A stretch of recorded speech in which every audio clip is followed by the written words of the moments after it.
Bismillahirrahmanirrahim. Assalamualaikum warahmatullahi wabarakatuh. Innal hamdalillah nahmaduhu wa nasta'inuhu wa nastaghfiruh wa na'udzu billahi min shururi anfusina wa min sayyiati a'malina.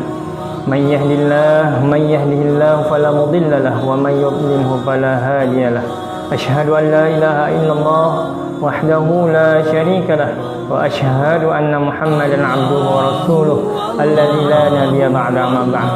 Tak bosan-bosan kita panjatkan puji dan syukur kita kehadirat Allah Subhanahu wa taala atas segala nikmat dan karunia-Nya kepada kita bersama. Alhamdulillah, kita masih saja Allah Subhanahu wa taala berikan segala nikmatnya, baik nikmat iman, Islam, dan yang terlebih kita hari ini merasakan nikmat kesehatan ya di masa wabah seperti ini. Mudah-mudahan insyaallah kita selalu diberikan kesehatan oleh Allah Subhanahu wa taala.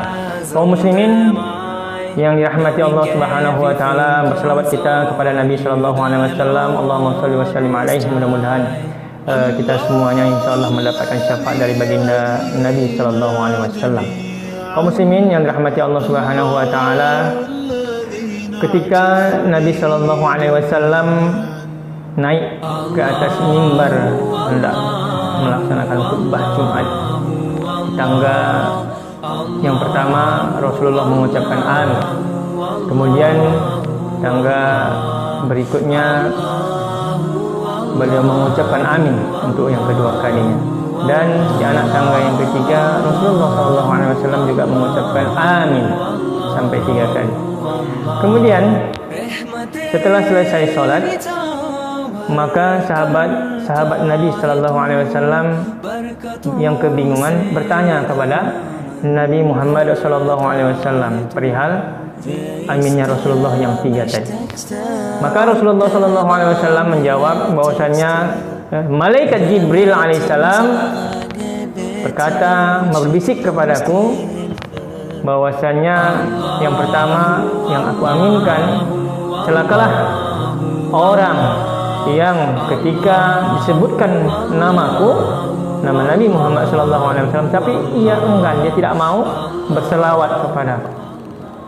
Itu yang pertama. Yang kedua, aminnya Rasulullah SAW yaitu celakalah atau merugilah orang yang ketika mendapati kedua orang tuanya yang sudah tua renta, tetapi dia tidak mendapatkan doa yang mustajab dari kedua orang tuanya tersebut. Ini celaka dan merugi. Kemudian yang ketiga, Rasulullah SAW mengaminkan, celakalah dan merugilah orang yang mendapati bulan Ramadan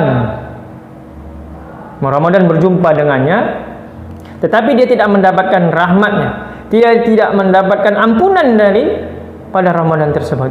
Dia tidak mendapatkan apa-apa kecuali hanya kesisiaan belaka.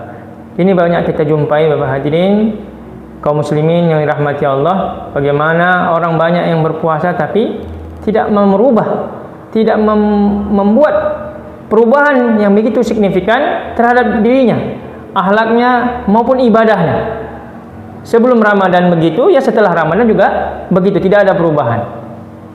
Tapi insyaallah kita orang-orang yang sungguh-sungguh ya, serius dalam menghadapi bulan Ramadan.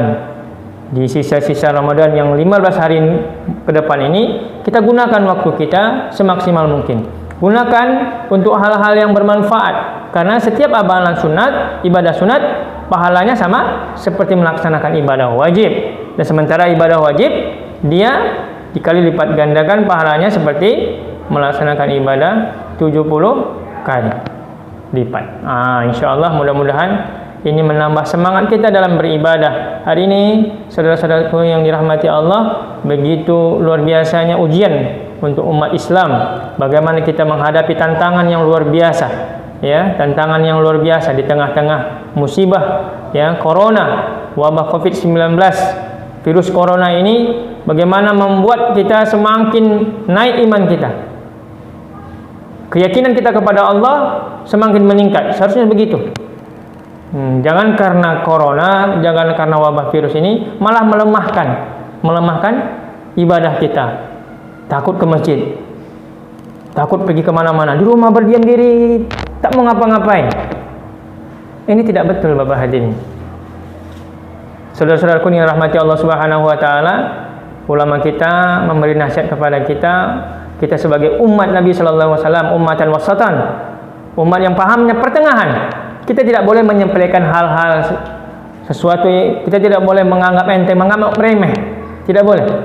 Makanya kita diperintahkan untuk berikhtiar, berusaha semaksimal mungkin untuk menghindari tertularnya penyakit atau bahaya maupun bala dan lain sebagainya. Tetapi di sisi lain, kita juga tidak boleh paranoid, ketakutan yang berlebihan sehingga menyebabkan kita jauh, ya.